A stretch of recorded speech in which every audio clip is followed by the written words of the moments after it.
Oh.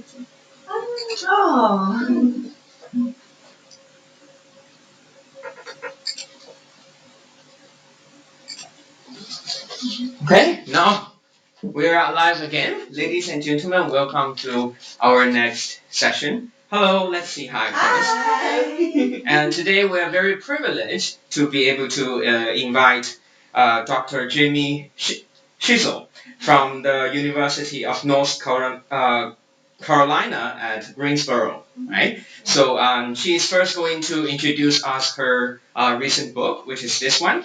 Yes, yes. And then we'll start our interview with her. Okay. So now. Could you, Jamie, so would you be maybe short introduction of what this book is about? Sure. Before we begin? Sure. So this book was published in March of this year, and it's very much the title of the book is very direct. So it's Social Consequences of Testing for Language-minoritized Bilinguals in the United States. And it's a history of the social consequences of testing, but very broadly speaking. So not just in education, but in military testing, citizenship testing, literacy testing for voting, all across the history of testing. And I talked about it earlier in the week, and that video will be coming up on the station. Yes, so that video will be coming up tonight. So yeah. So before we have a kind of our official questions, just follow with your book. You had in this book, which I assume that it was coming from your doctoral studies. One chapter of my dissertation. And then the articles that we read today was about teacher collaborations, and then implementing translanguaging and pedagogy in the classroom. And could you give us a bit of understanding of how this testing and your book is related to the the, the articles that we are going to discuss today? So I think all of it comes back to this idea of trying to understand the implications of testing and dealing with issues of social justice around assessment. So the book really, in focusing on social consequences of testing, isn't so much about making the perfect instrument or making the perfect test, or it's more about trying to understand the people we're working with, the communities we're working within, and the implications of assessments in particular. But assessments usually don't occur alone, so understanding them in connection with teaching, learning, and also with policies and other things that are going on around them. And so the articles for today were more focused on current projects that have been going on in Oaxaca, Mexico for the past since 2015. If you don't mind, could you tell us a little bit about the current project, the project that you've been doing since 2015? So each of the projects are responsive to what's going on in the local context. So a lot of the questions I probably will answer in respect to that as well. So the first project started with my first visit and co-teaching a class, and then in response to that, we developed another study, which I don't think I had you all read, which was more of a traditional language testing study comparing task performance on a monolingual and a multilingual task. And then from that, again, still in working in collaboration with the teachers and the administration at this university in Oaxaca, then we were able to find pathways to collaborate with teachers and with students to create multilingual assessments in the classroom. Should we start with some? Yeah, sure. Okay. Let's start. So one of the questions that were coming from Hong Kong is that asking you to whether you would mind sharing some of the typical or common examples how teachers and students successfully utilize their shared multilingual resources to implement and design and evaluate classroom-based assessment tasks for disciplinary specific courses such as science class or biology class or math class or engineering classes. Okay, so I can answer this two different ways. So if I talk about it in terms of the collaboration we've done with classroom-based assessments in Oaxaca, it's not CLIL. So that is in a pre-service English teachers in their English classes. And the way that has been largely co-constructed is in matching the topics and themes that are in the objectives of the course. So a lot of those are focused around vocabulary themes, right? Grammar themes. But also matching the assessment topics with current issues that were really pressing concerns of the students. In one of the very first studies we did, we chose the topic of type 2 diabetes and litter in the university campus because we knew from our work at the university that those were two areas that the students were really invested in. And so for creating the other assessments, in terms of them being a natural, like kind of translanguaging space, they were topics and issues that students were already talking about. And so a lot of times in the English language class, the topics were kind of detached from more culturally specific issues, but we actually tried to make them much more connected. And a lot of that was specifically in response to an earthquake that happened in Oaxaca in September of 2017, and then there was a subsequent earthquake in Mexico City, also in September of 2017. So we started our year-long project in October of 2017, and it felt odd to do like some type of traditional research design that wasn't connected with how students were thinking and feeling, because the earthquake itself was quite devastating. And one of the campuses also had to close for quite a long time, and in a different city because of the So what's the title of your course in this teacher education program? What's the title of your course? So this is the course that Julio taught.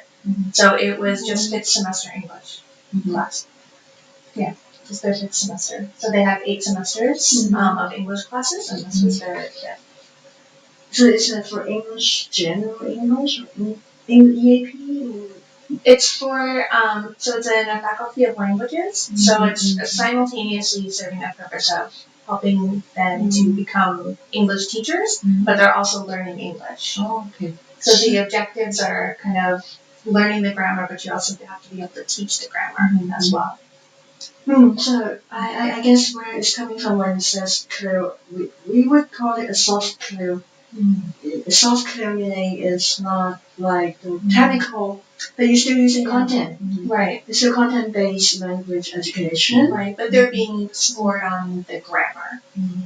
So we call it soft. We call it soft clue. I mean, Professor Ikater in Japan. Mostly language-based.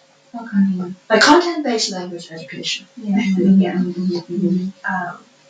And so that also just kind of comes from us spending time with the students, and so at this university there are other like there's a cafeteria area where you can share space and have conversations with students. There are other activities and events and programs, so there's opportunities to just kind of also know where students are at. But because it did actually start kind of this project did start in relation to this traumatic event, a lot of it was people were already talking about this. So it was kind of an I don't want to say like an obvious thing we had to do, but it just seems extremely important to be respectful of everything that was going on. So shifting gears in terms of a semi-CLIL type of setting. So when in North Carolina where I worked, in terms of what happens with our classes. So I have multilingual students in all my classes, to varying degrees.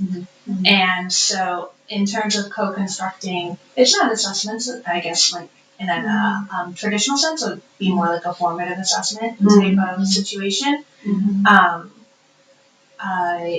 There are, let's see, so right now in one of my classes, students have to read quite a bit.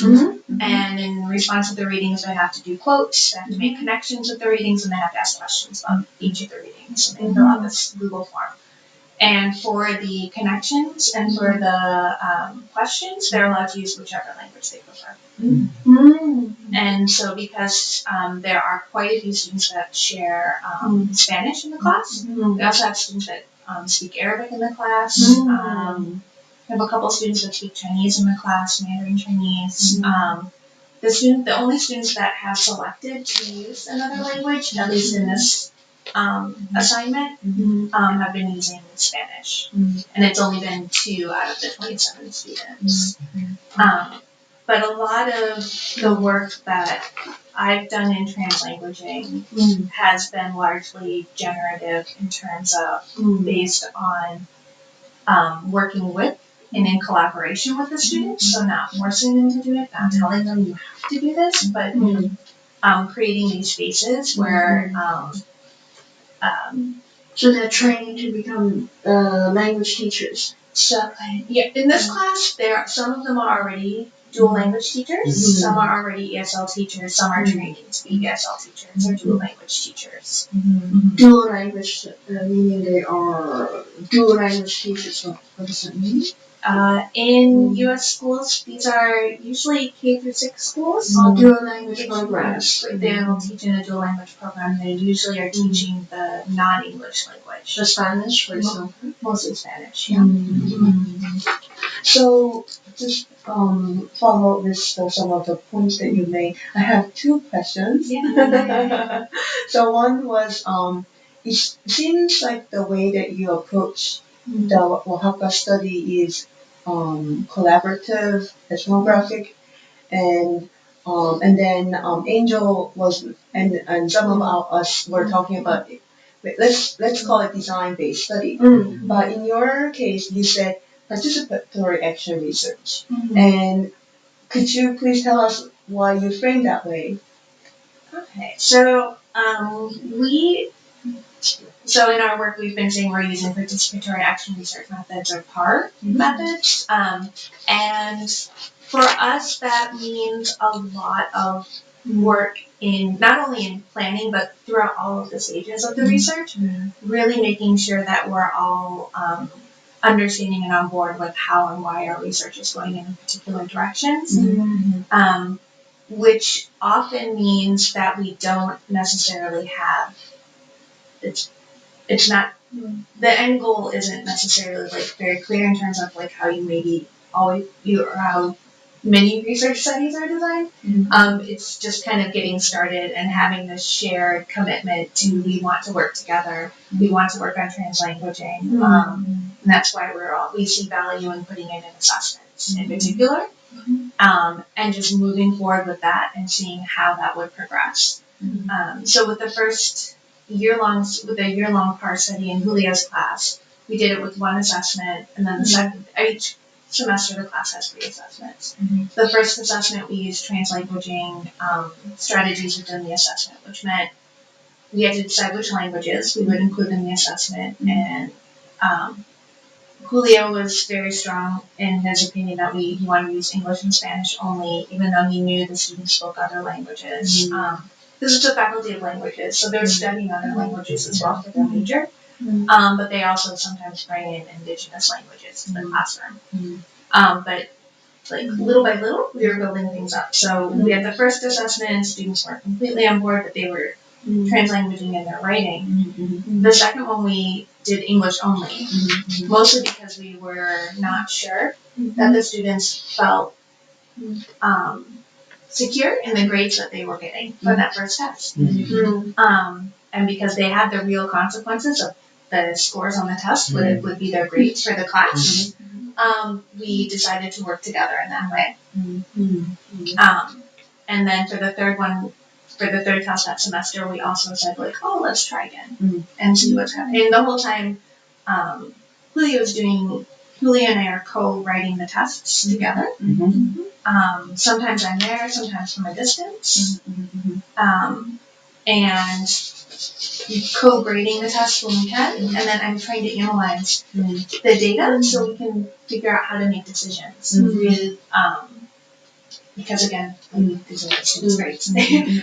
So from that, we ended up then extending it to one more semester, which wasn't part of the original plan, but it made sense in terms of what Julio wanted, what Mario and Constant, who are also working on the research team, were invested in, what I also thought would be a good idea, because we just still had so many extra questions, so we had to get approval from the administration. Like it's all of these, so that kind of makes sense, like what it means by participatory action research. It's a lot of moving parts.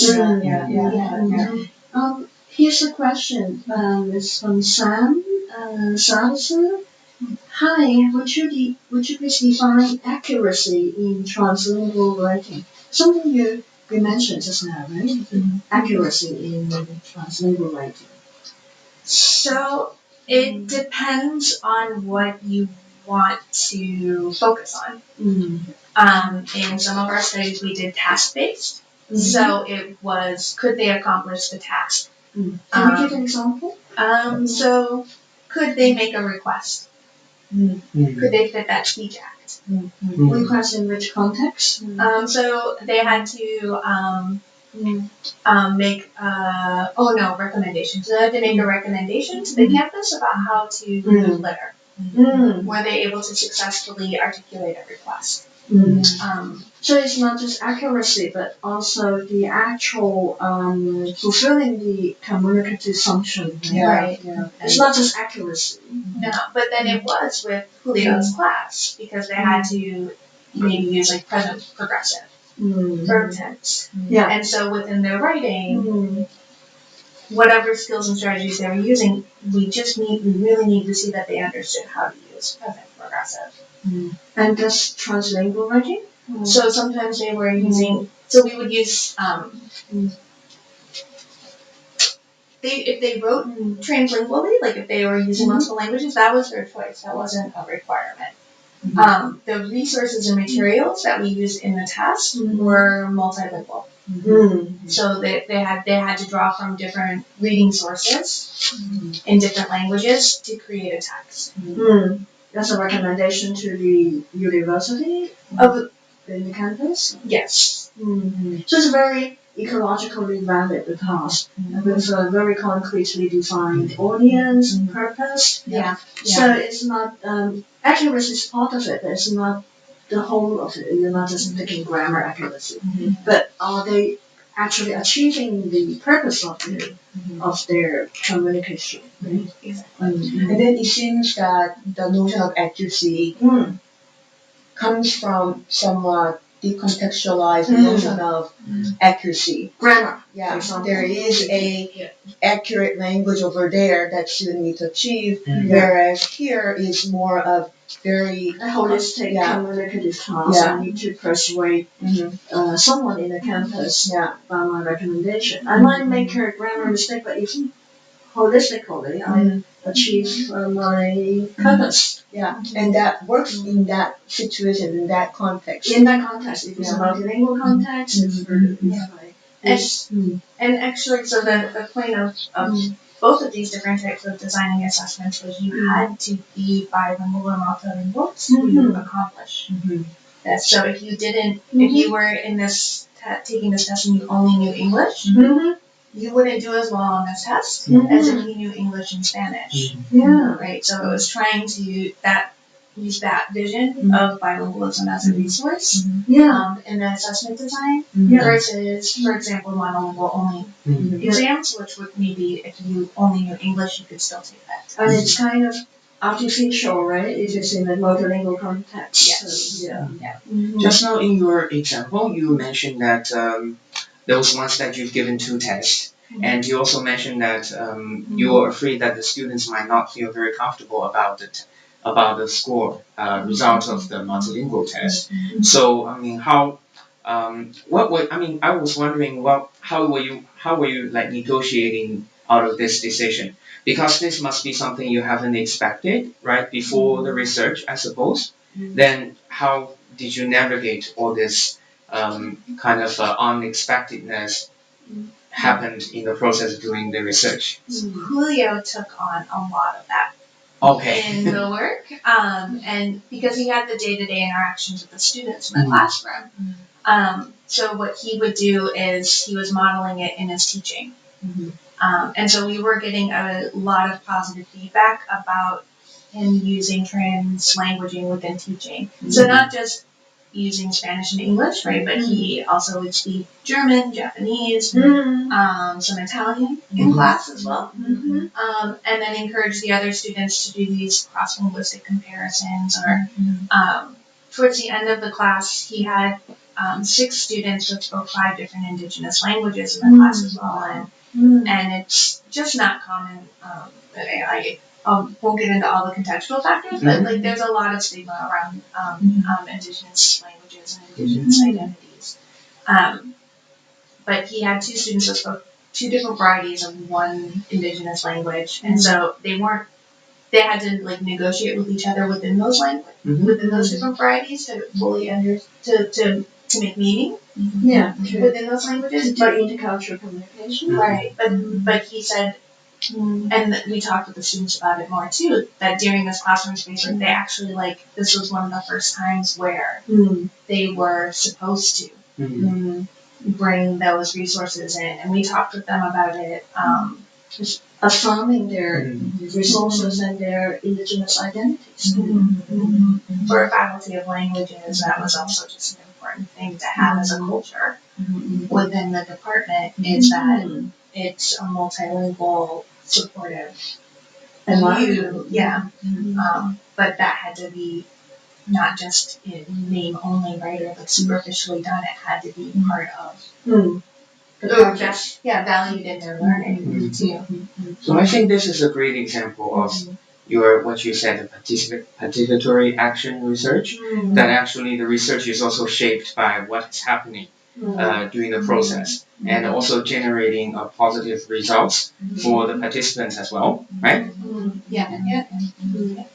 Yeah, but relating to that, I was kind of curious to hear more about your collaboration with the teachers and then collaboration with the researchers. Because often, not often, but there are some instances where collaborate the goodwill doesn't always end nicely, or there are lots of challenges in collaborating. To follow, because there is 2 questions following up. So Sam asked a question first. So task completion can be equated with accuracy? I thought I won't say equated. I mean, it's not equivalent. The accuracy is in the picture, but it's not the whole picture.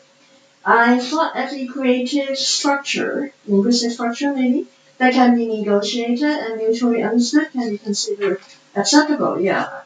What do you think? In that context, it helps to. Now, let's look at Sunny's question. What if the lack of grammar accuracy is impeding the meaning, and then the communicative purpose isn't achieved? So I guess I should explain what the rubric, the scoring looks like for the task-based. So for the task-based assessment, so this would be the like very traditional study that we did before the very in-depth 1-year participatory action research. So for this one, we worked more with researchers to co-design the rubric, and then just make sure that when we gave it to Julio, that he said, he would grade and understand it, and he graded some sample tests, and they aligned with our raters, because we used independent raters. The rubric was a binary. So did they accomplish this? There are 6 criteria on the rubric. Did they summarize 2 pieces of information, yes or no?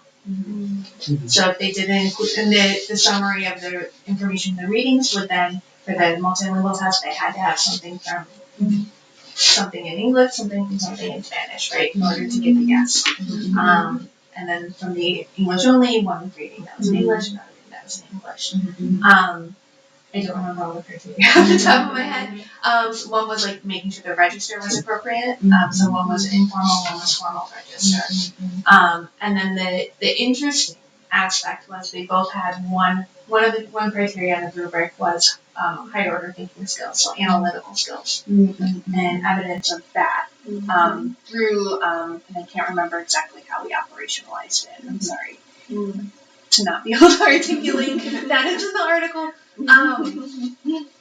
But that was where we found the difference in task performance was that and they had to write in English only. That was the requirement that Julia wanted us to have for this.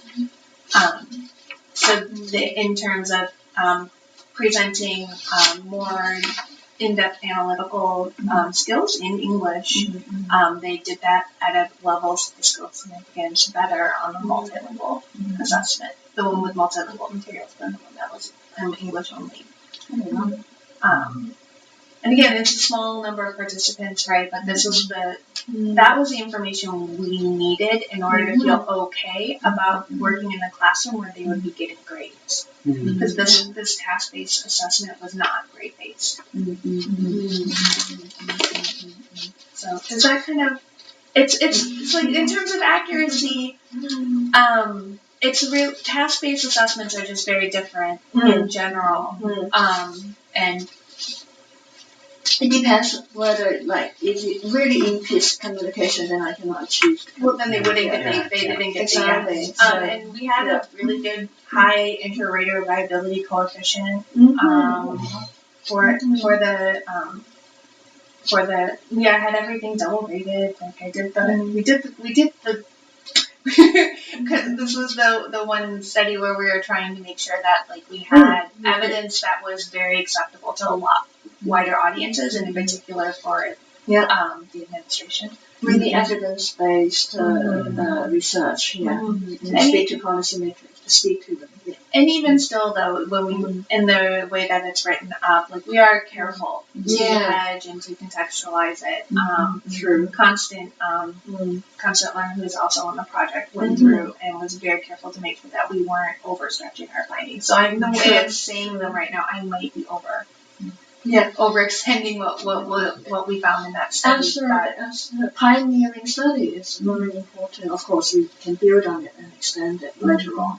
But in other contexts. But as far as we know, it was the first comparison of a monolingual and a multilingual task to lend support for multilingual. And then the result was like positive. With rigorous methodology and statistics. Now this answers the first question already, right? The first question says, actually question 2, because it said the school administration and parents always want the monolingual to maximize the purity of monolingualism. And now I think you have provided a very good evidence to tell them, okay, so we can even help the students do better, right? So by having by incorporating translanguaging ideas in the teaching. About this question, do you have anything else to respond? I think the idea of performing monolingually in a monolingual world when you're a bilingual person, just like the idea of like the binary that we talked about before when Jerry was here, between monolingual and bilingual and multilingual is a false construct in and of itself. But this linguistic purity, there are going to be situations where you speak just like I was saying here, like we're all speaking English, because it's our shared language, right? It's a lingua franca. We don't have to force it. Yeah, I can say Cantonese now. 快啲打問題落嚟啊 Cantonese. 快點答你的問題. 뭐라 하시는지 한마디도 못 알아듣겠어요. Because we have audiences from all over the world, from Japan, Korea, Spain. If someone can speak Spanish, or Europe, And there's nothing that's taking away from our interactions and our meanings by adding other languages, right? Yeah, we've got one more question in here. So then what about language assessment framework? Do you think this task can work in context of descriptors-based language assessment continuum? That's from Saskia. Yeah. What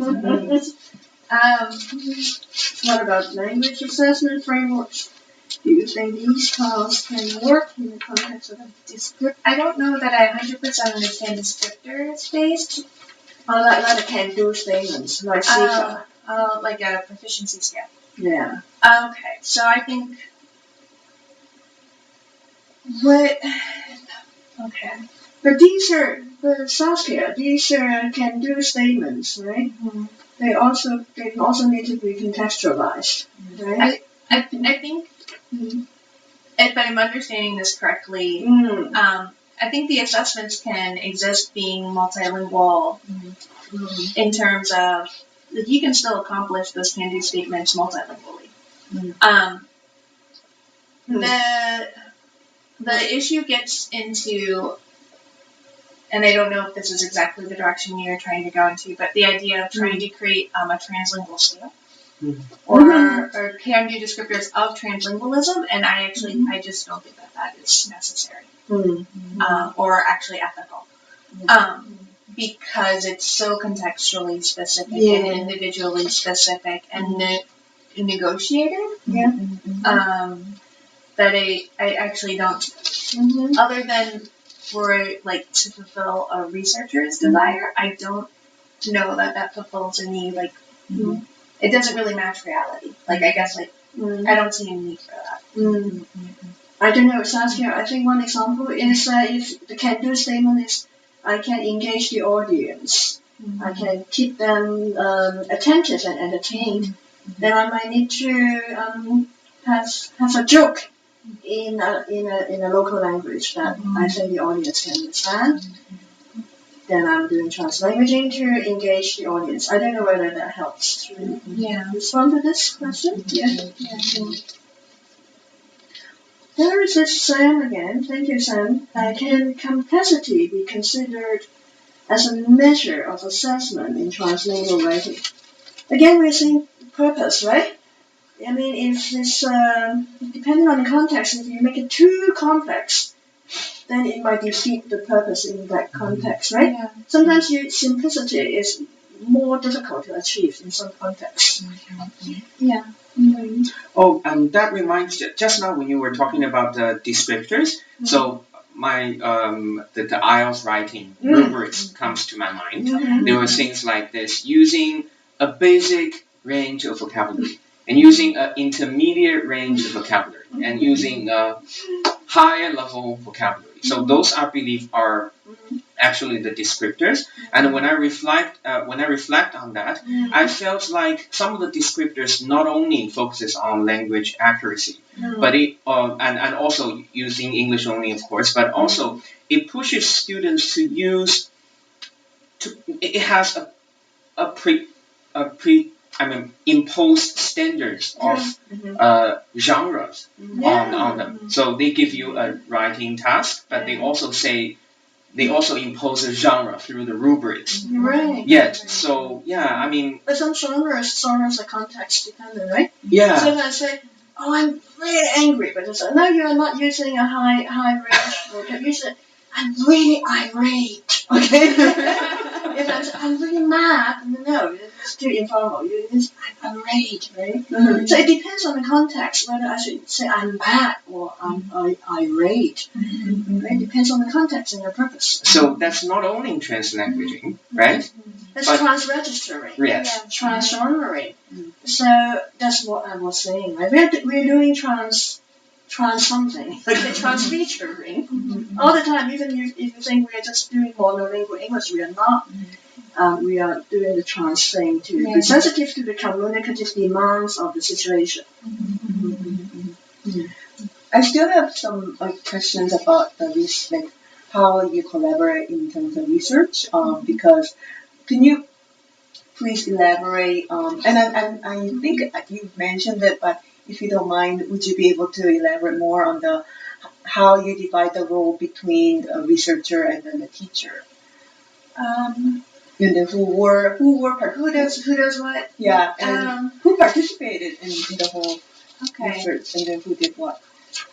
So Julio taught the classes, so that was pretty clear. And in terms of him participating in the project, we wanted to make sure this wasn't like a lot of extra work for him. So a lot of our roles in the research team were to make sure that in any collaboration with Julio was not giving him like an extra job. So that was part of it. How we all got involved, I wrote about it in the paper. We wrote about it in the paper. So we had a previous study that I'd done in Oaxaca. I presented the findings at a conference. Constant learn, saw that, and he and I knew each other before. He was on my dissertation committee. So he and I talked, and he's like, there are these other directions I wanted. So this is how we got the task-based work included. Is he really wanted to work together and develop that. So he and I started doing that, and because I've been doing work with Mario, we talked with Mario. Mario said, I know the perfect teacher for us to work with. We should talk with this guy, Julio. Oh, okay, I don't know Julio. But so I Skyped with Julio a few times, and Julio was like, yeah, no, this is really cool. Like, I think I want to. He's like, I actually already do some of these things. And they have this master's degree in Oaxaca where they've been talking about translanguaging a lot. So he was familiar with it conceptually. Yeah, and then I needed a method. That we did this, and then in terms of designing things, we have a lot of meetings. So we have a lot of Skype meetings where we're just talking things through. Oh, should we do this? Should we do it this way? How should we do this? I have few questions here. Yeah. Sorry. Yeah. So Sam, you were asking complexity in terms of multimodality, complexity from the view of functional linguistics. I guess our answer is, again, it is the purpose of the communication. If we need to do multimodalities in order to reach the audience by using a poster or infographics. So it's not that because I need to show my multimodality knowledge that I should display it, like in the traditional grammar test and multimodal test, right? It depends on the context. If the communicative demands will require you to use multimodal text, then that is needed, right? Yeah, I think it's trying to understand that a lot of this is very grounded and bottom up in terms of trying to find a definition and test a definition. It's much more of trying to understand and capture what's already going on with communication and what's trying to be taught in the classroom. And then we have Amy who's from Hong Kong.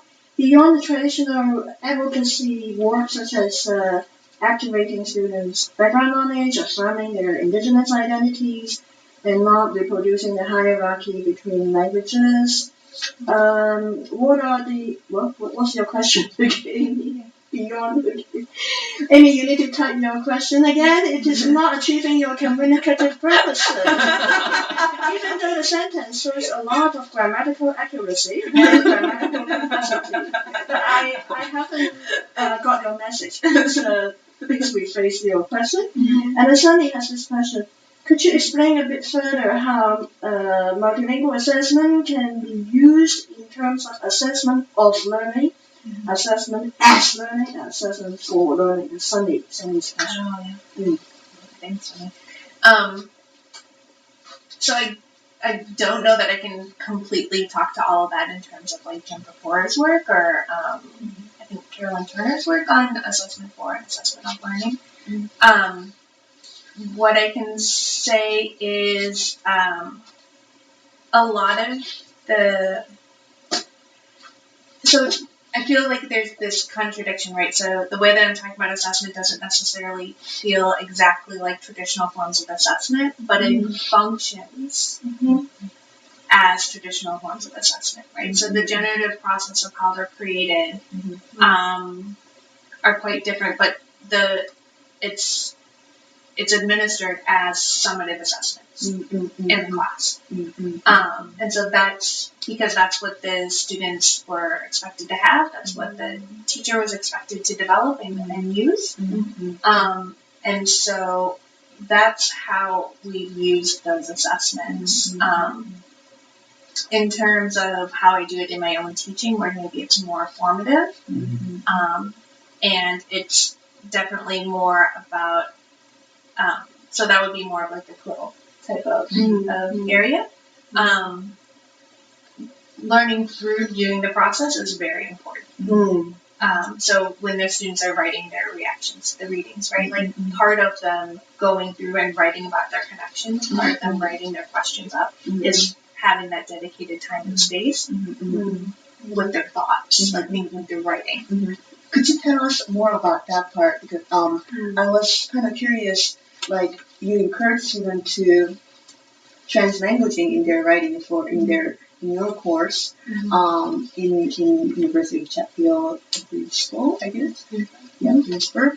And so when they submit it, where do they submit it? Do they submit it to you, or is there any other audiences? And is there any follow-up peer response? Or? What's the context of their communication? So they submit it to me, but they all have access to the spreadsheet with everyone's responses. So we use Google Forms, so they submit the form and then it puts it into a spreadsheet. So they all have access to the spreadsheet. And we use the spreadsheet to do student-directed conversations. So I read over what they write and I develop a lecture based on themes that have emerged from their responses, but then they meet in small groups with usually something specific in mind. So sometimes they have to pick 3 questions out of their group and try to answer those specifically. Or they have to each choose one of their connections and really go more in depth. So the audience is not just the instructor, you, but it's just a whole community of multilingual speakers and writers, right? Yeah, and then sometimes they also are explaining why, like the student that's using Spanish, she actually has told me I don't want to use Spanish, but she's like, I spent all that time reading everything we read is in English. She's like, I was tired. So I just wanted to get my ideas out fast. Sorry, Amy, I have to apologize because I didn't read your complete sentences because it's so complex. It has been divided into 2 chunks. So here's your original question. Sorry, Amy. Could you share some of your key experiences or suggestions in terms of generating strong evidence of the benefits of translanguaging for student learning and knowledge making beyond the traditional findings that are reiterated? Background knowledge, we affirm their identities. So what's the new evidence of the benefits? What's new about the benefits of translanguaging? Beyond affirming their identities, beyond activating their background knowledge. Okay. Now, Amy, your question.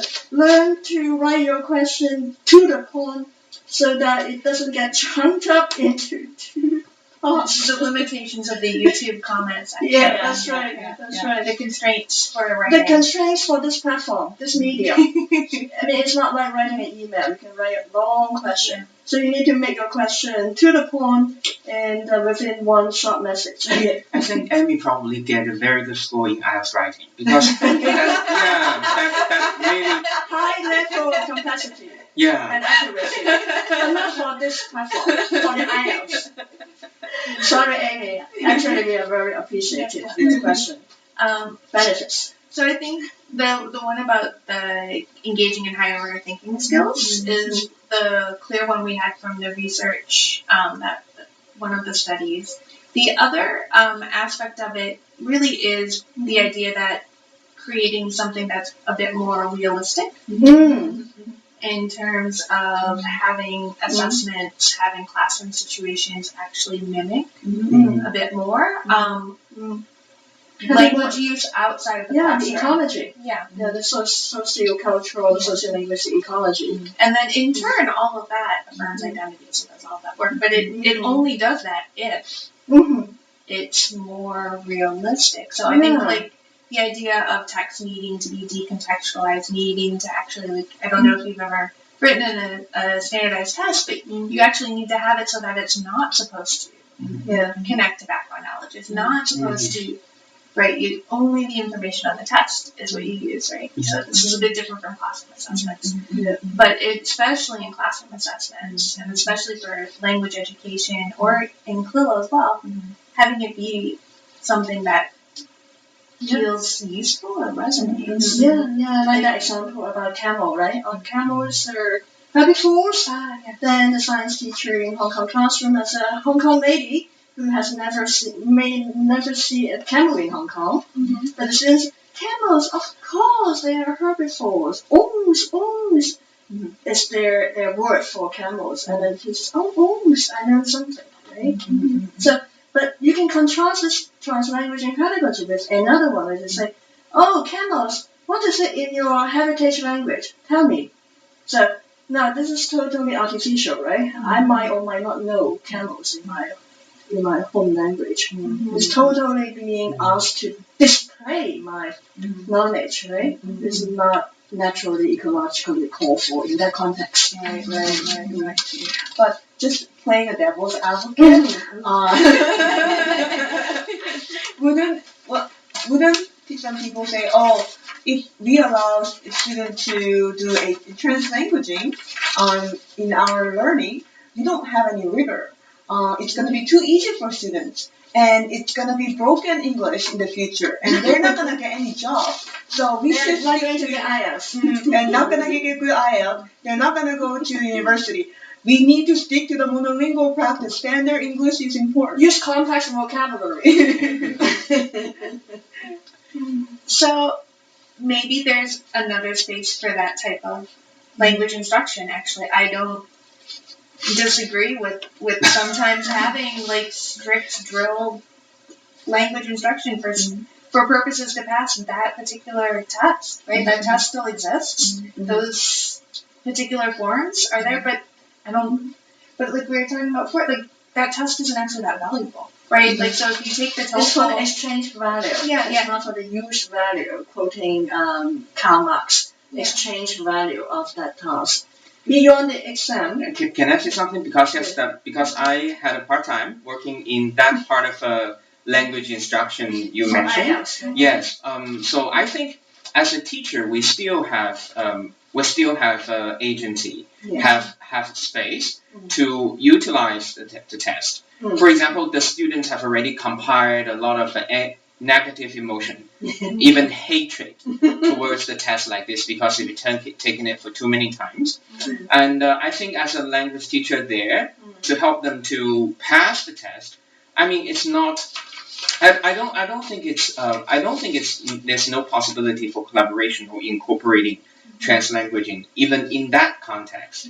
Because when I bring these ideas, when I say that you can use Chinese, you can do that, that actually brings them not only confidence, like what has been mentioned, affirming their identity. In that context, I think it works as well. So I mean, there is enough research saying that like having anxiety or feeling like your feelings before you take a test actually impacts your performance. But I also think in terms of the fact, like if we're skeptical about the value of the test, right, or the benefit of performing actually well on the test, other than getting past that gatekeeping goal, right? Like, so you're like what you write on a TOEFL essay is not necessarily very useful once you're in a graduate program. And just trying to again like circumnavigate what does it mean to just do well on that.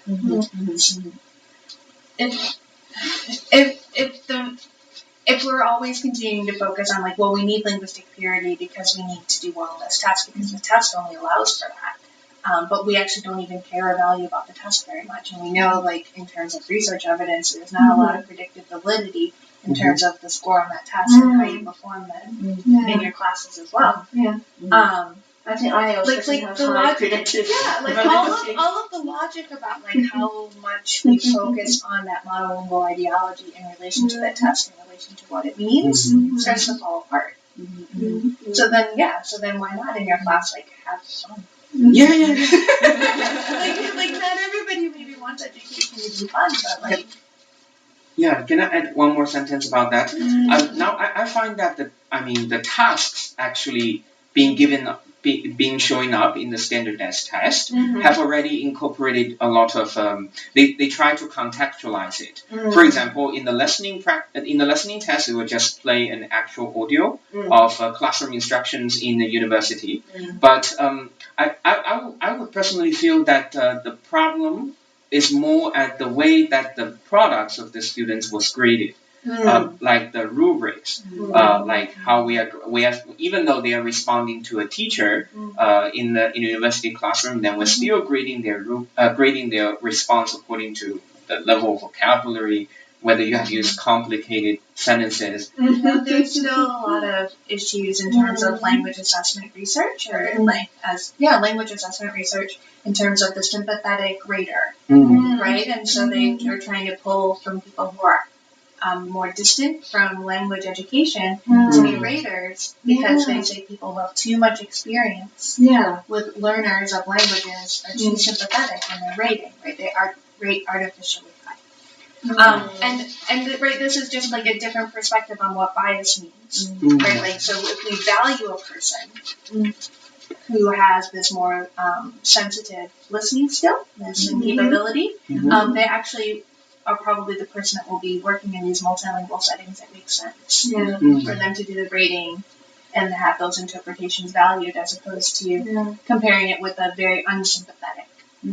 So here are 2 points that we need to raise to the community of test designers.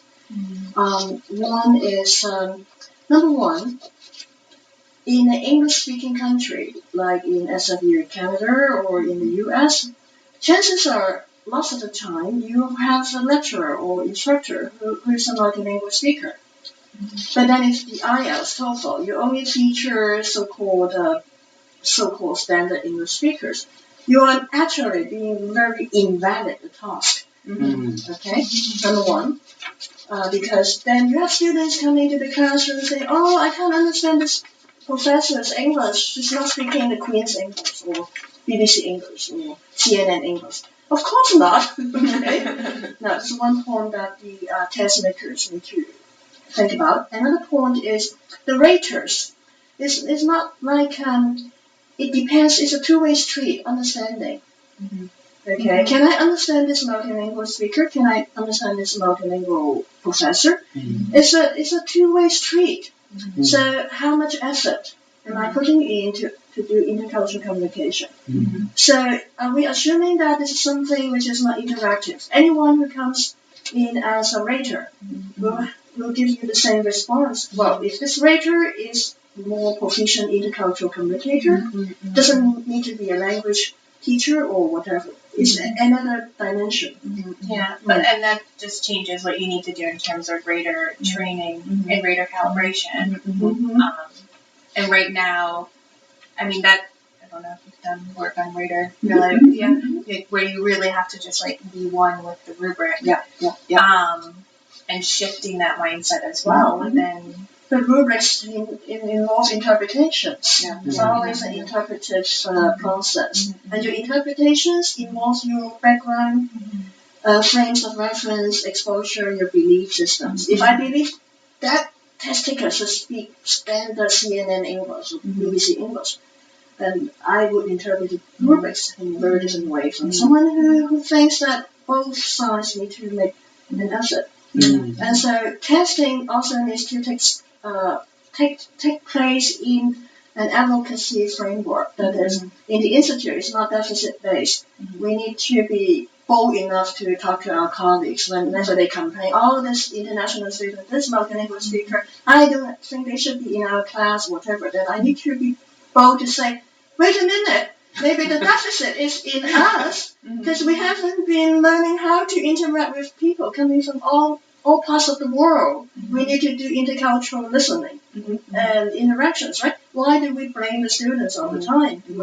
Why can't we make the effort? Right? So it's a two-way street. It's both testing and also the whole ideology of saying, oh, you guys, you international students, I'm here waiting for you to make yourself intelligible. I mean, in realistic terms, I mean, it's a two-way communication, right? But I also found that your description of the rubric that we did in Oaxaca is quite revolutionary because when we are doing an assessment of a student writing, for example, it's about content, organization, lexical grammatical resources, and then linguistic features like errors. So it really comes down to very much of Chomskyan perspective. There is a set of standard English that the Competencies.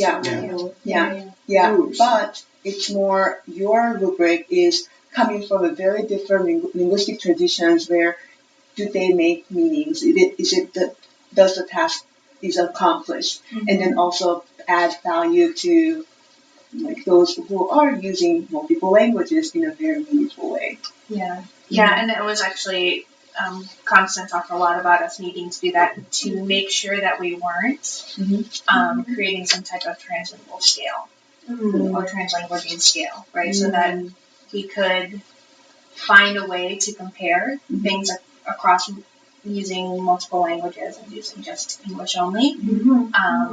And the way to do that. And also, I don't know, just like the way that kind of resonates with the theories around multilingualism, monolingualism, whatever. But when it comes to English, I have to add this. If it's French or other languages, people are much more sympathetic and generous. You are speaking French already, very good. You're making the effort. But when it comes to English, as Nelson Florence and Jonathan Moses said, well, you are speaking English, but you are speaking English so poorly, right? So it has something to do with the domination of English. And if they're speaking Chinese, you're speaking Chinese, very good, okay. Or speaking Korean, very good. Or French, right? But English, there is this deficit mindset.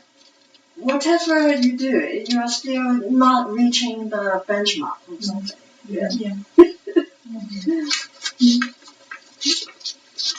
Actually, the one of the questions that Chima brought yesterday stick to my mind, and then I wanted to bring that to the table again. So I think what Chima was saying yesterday was that students who are in an EFL context, they were so trained to learn the standard English and in order to pass the exam. And then if we are bringing the new perspective, translanguaging, wouldn't that be almost like a triple burden for the language learners? Yeah, that was one of the questions from the list. I think from Amy or Phoebe. Oh, yeah. Okay. I think so. It's in terms of creating the assessment where you have to be bilingual and that in order to then, like the task-based one that we were talking about, we did, I think I told you before, we did have feedback from one student saying, like, now I have to translate. I don't want to translate. This is harder. It would be easier if I could just take English. Actually, we went through, we haven't found a way to get this published, but I did have some research assistants go through and see how much from the English text they took like word for word versus when they were writing from the Spanish text, how much then they had to write, change it into English. And I think some of the writing in like staying in English only sometimes mean, at least in our work, meant like taking a lot of the vocabulary from the source text, taking a lot of the grammatical constructions from the source text and borrowing very heavily in that way. And so if that is a strategy that students have in their writing, right, and then you're giving them less of that, that's going to be more difficult for them. So I just like, I don't know, like in terms of our work trying to be very generative and bottom up. Like, I think that that's also a real concern, is knowing, like, how much are people using these monolingual resources and references within an assessment or within a class and learning situation to help them in their learning process. So kind of going back to what Sunny was asking about assessment and assessment for learning. Yeah, I don't think there's I think it's clear. I don't think there's a one-size-fits-all model with any of this, which is, I hope continues to be the discourse around it. Actually, like that it's complicated, that it depends, that it's context dependent, that it doesn't work for everyone in every situation. Or we need to adjust and adapt to find out other ways of doing it that will fit the situation. Yeah. We cannot expect one study to answer all the questions from all the contexts from all the world, right? It's for all of us to do the studies in different contexts, different parts of the world to contribute back to the literature. Just to be curious and to be creative, right? Instead of saying a test has to be this, right? Like it really doesn't. Yeah, and I would say to think the impossible, because one of the impact of Foucauldian maxim is to make us think, oh, it's impossible. No, we can't do this. No, it has to be like this, right? It is kind of like paralyze you. It's like a bee. Yeah, and you're paralyzed. No, cannot do this. Parents will not like it, students will not like it, I will get poor ratings. No, let's not do it. This is the impact of power, of ideology, is to make you feel paralyzed. There's nothing we can do.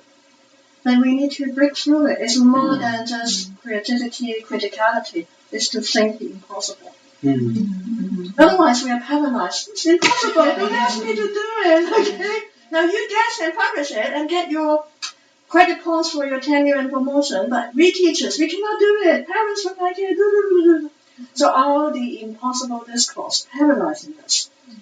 But we need to think the impossible to break through the ideologies to say you can't do it. It's impossible. Give it up. Okay. But so I was reading the Phoebe's notes, and that reminded me of elite monolingualism. So when those people who promote monolingualism is often attached to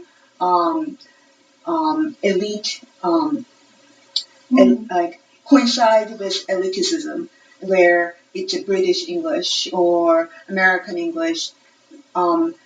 That again also can be attached to white privilege, and because of that attachment, sometimes people might want to prefer to associate themselves with that group, and if we promote different things, then wouldn't be going into non-elite, like ordinary people, and maybe some people might not like it.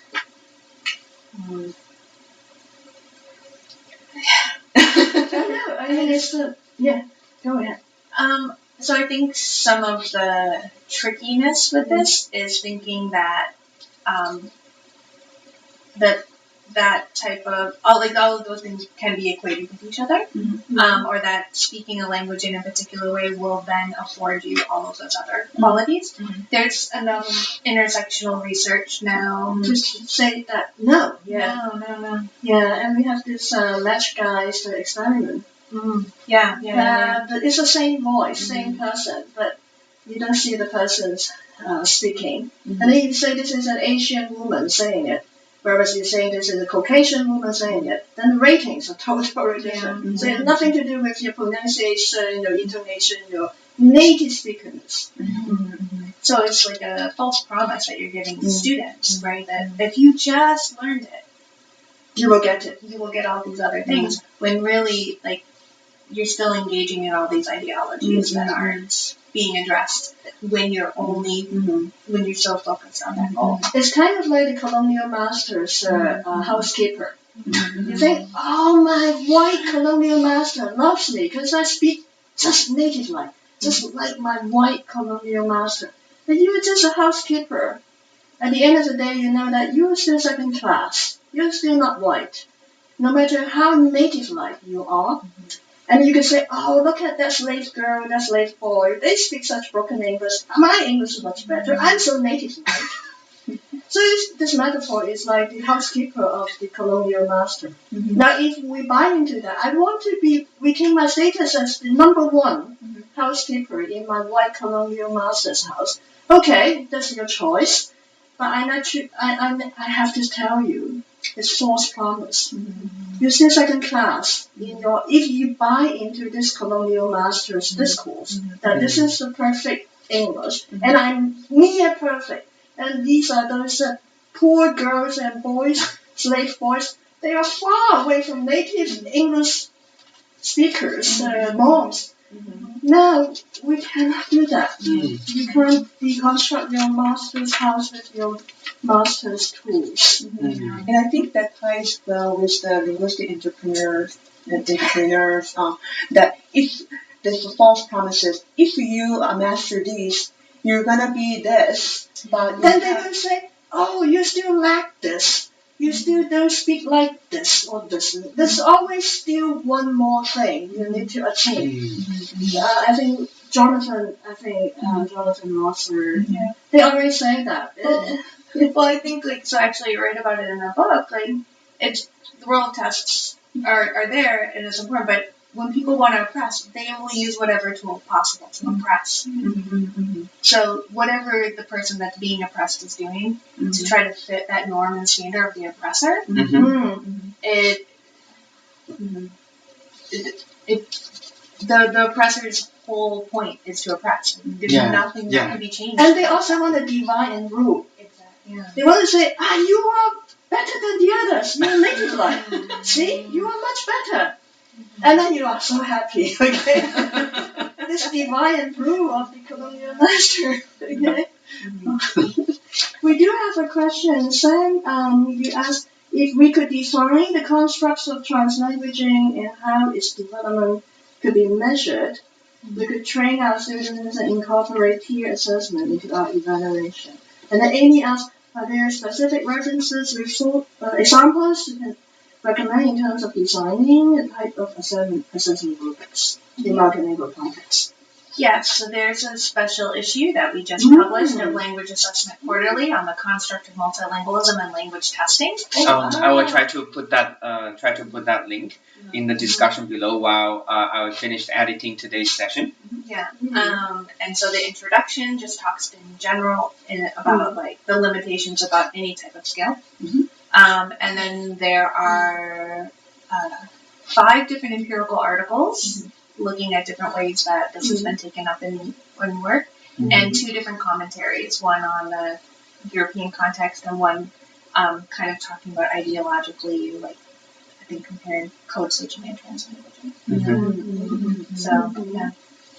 Yeah, peer assessment, of course, is... In these articles, there's no peer assessment. There is assessment of teacher. There's intro-linguistic variation with Quechua and Ecuador. There's our work on collaborative methodologies and student perspectives in Oaxaca. There's the French and English, French proficiency exams in Canada.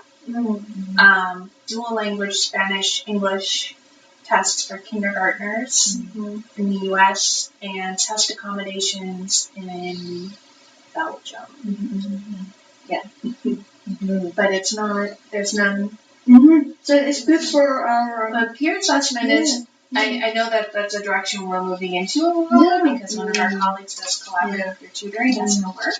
That's very and good. she doesn't have an assessment component actually in terms of actually that's a new direction that other people please let's all Sam, please do this work and then come to this channel to share your research in the future. Okay, peer assessment is a really good place. Really good direction for future research. Yes. Yeah. So, almost there then. So maybe 1 or 2 more questions? Yeah. Okay. So you mentioned about your next project, but would you mind elaborating it a bit more? Oh, that one is not. that one is. I'm not sure where that one's at. Because I've just we haven't done anything concrete with that part. The other project that I'm gonna be okay. So I can talk about what we're doing. How about I feel more comfortable talking about what's going on right now in Oaxaca. So we have an association for the evaluation of indigenous languages. And so we've been having meetings. We're actually having a meeting on December 7th. We have it always at the university there. And what we've been doing is bringing together different educators and people from different fields to talk about the current state of how indigenous languages are being evaluated. And a lot of that is co-occurring in translanguaging contexts. And in particular with that work, we're looking at, we're trying to start to look at certification exams for interpreters. And that in and of itself is already just a natural bilingual, translanguaging situation. Looking specifically at the medical context and how that's being taken up. So that's, but in order to understand that from an assessment perspective, our first step is to work with interpreters and work with medical professionals and bring them together, because they're actually usually quite separate, and try to understand the current language ecology, the current situation. I think I in the proposal I wrote is the current landscape of what's going on with interpreting services in a very linguistically diverse situation in Oaxaca. So there's over 100 varieties of indigenous languages there, and kind of seeing how that is done, how that work happens in those spaces. So it's very interesting in terms of, because a lot of the studies that are involved with language revitalizations or promoting indigenous languages are often can be conflated with promoting monolingualism or a monolistic version of the language.